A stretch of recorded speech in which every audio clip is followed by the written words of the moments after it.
नमस्कार दोस्तों, आरती सौरभ सहदेव चैनल पर आपका एक बार फिर से स्वागत है। तो आज हम फिर से लेकर आए हैं आपके लिए एक नई कहानी। तो आज की कहानी है हमारी शेर, लोमड़ी और भिक्षुक। तो चलिए दोस्तों, कहानी को हम शुरू करते हैं। एक बौद्ध भिक्षुक भोजन बनाने के लिए जंगल से लकड़ियाँ चुन कर ला रहा था कि तभी उसने कुछ अनोखा देखा।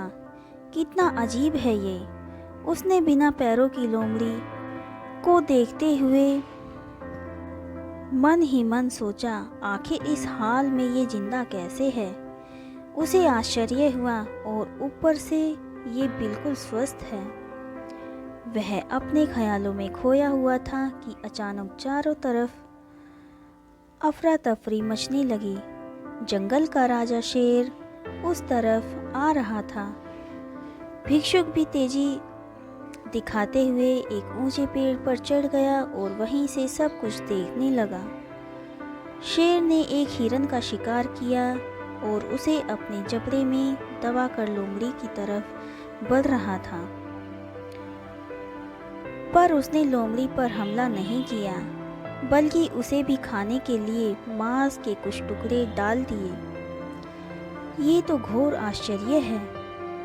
शेर लोमड़ी को मारने की बजाय उसे भोजन दे रहा है। भिक्षुक बुदबुदाया। उसे अपनी आंखों पर भरोसा नहीं हो रहा था। इसलिए वह अगले दिन फिर वहीं आया और छिपकर शेर का इंतजार करने लगा। आज भी वैसा ही हुआ। शेर ने अपने शिकार का कुछ हिस्सा लोमड़ी के सामने डाल दिया।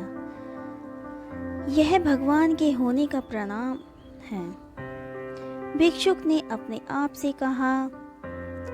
वह जिसे पैदा करता है उसकी रोटी का इंतजाम कर देता है। आज से इस लोमड़ी की तरह मैं भी ऊपर वाले की दया पर ही जीऊंगा। ईश्वर मेरे भी भोजन की व्यवस्था करेगा। और ऐसा सोचते हुए वह एक वीरान जगह पर जाकर एक पेड़ के नीचे बैठ गया। पहला दिन बीता पर कोई वहां नहीं आया। दूसरा दिन भी कुछ लोग उधर से गुजर गए, पर भिक्षुक की तरफ किसी ने ध्यान नहीं दिया। इधर बिना कुछ खाए पिए वह कमजोर होता जा रहा था। इसी तरह कुछ और दिन बीत गए। अब तो उसकी रही सही ताकत भी खत्म हो गई। वह चलने फिरने के लायक भी नहीं रहा। उसकी हालत बिल्कुल मृत व्यक्ति की तरह हो चुकी थी कि तभी एक महात्मा उधर से गुजरे और भिक्षुक के पास पहुंचे। उसने अपनी सारी कहानी महात्मा जी को सुनाई और बोला, जब आप ही बताइए कि भगवान इतना निर्दयी कैसे हो सकता है। क्या किसी व्यक्ति को इस हालत में पहुंचाना पाप नहीं है?